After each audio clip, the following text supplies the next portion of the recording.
कोल्हापूरच्या करवीर विधानसभा मतदारसंघातील लाडक्या बहिणींनी प्रयाग चिखली येथे गुरुदेव दत्तांना जलाभिषेक घातलाय।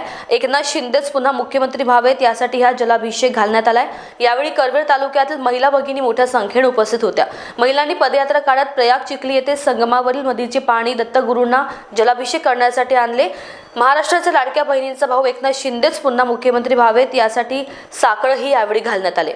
महाराष्ट्राचे लाडक्या भावाच्या लाडक्या बहिणी आज एकनाथ शिंदे साहेब मुख्यमंत्री व्हावे म्हणून आज आम्ही जलाभिषेक घालून प्रार्थना केल्या, साकडं घातले की आमचे भाऊ आणि एकनाथ शिंदे साहेब हे महाराष्ट्राचे लाडके मुख्यमंत्री व्हावे। सर्वसामान्याचा नेता म्हणून आपले एकनाथ साहेब आहेत आणि सगळ्यांना सांभाळून घेणारं नेतृत्व आहे, त्यामुळे तेच मुख्यमंत्री व्हावे यासाठी आम्ही लाडक्या बहिणी करवीर विधानसभेत जास्तीत जास्त संख्येने आज इथं उपस्थित झालेला आहोत। आमचे लाडके मुख्यमंत्री एकनाथजी शिंदे यांनी महाराष्ट्राचे मुख्यमंत्री होण्यासाठी आम्ही पर्यावरती गुरुदेव दत्त यांना साकडे घातलेले आहे की आमचे लाडके नेते सगळ्या बहिणींचे, महाराष्ट्रातल्या बहिणींचे लाडके नेते एकनाथजी शिंदे यांनी मुख्यमंत्री व्हावे अशी आमची सगळ्यांची इच्छा आहे। त्यासाठी आम्ही देवाला प्रार्थना केलेली आहे।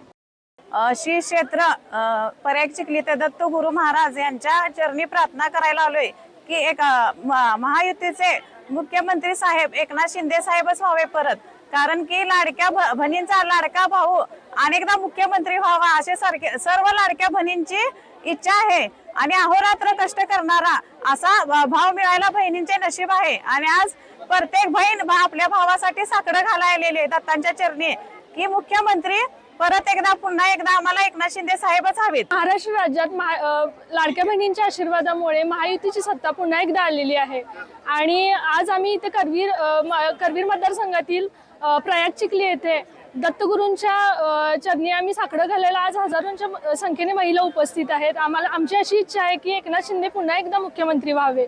महिलांचे सक्षमीकरण करणे, त्याच्यानंतर समाजाच्या प्रत्येक घटकापर्यंत पोहोचणे ही त्यांच्यात क्षमता आहे, म्हणून आम्हाला असं वाटतं की त्यांनी पुन्हा एकदा मुख्यमंत्री व्हावे। Mahanews 7 bureau report Kolhapur.